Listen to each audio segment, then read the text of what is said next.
Pinangako mo na pag nakaganti ka na sa ate mo at kay Alex,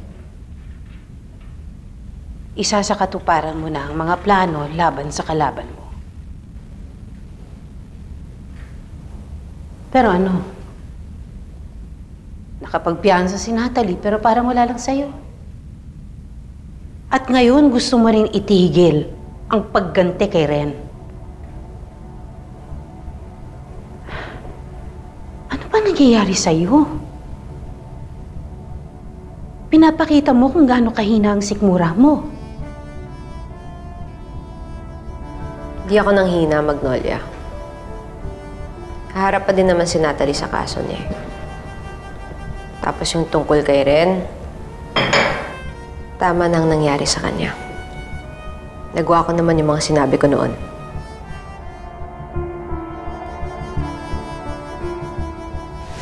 Ren, pagkakalat ko sa buong mundo.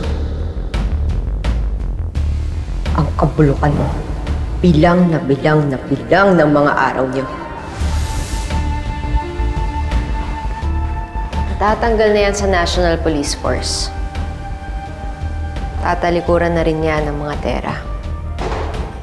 Dahil nalaman na ng mundo ang kawalang hiyaan niya. Mapanganib na tao si Ren.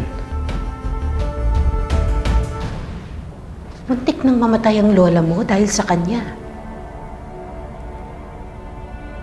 Hindi dapat sinasaktan ang isang ulol na hayop na kagaya ni Ren kung hindi mo din kayang patayin.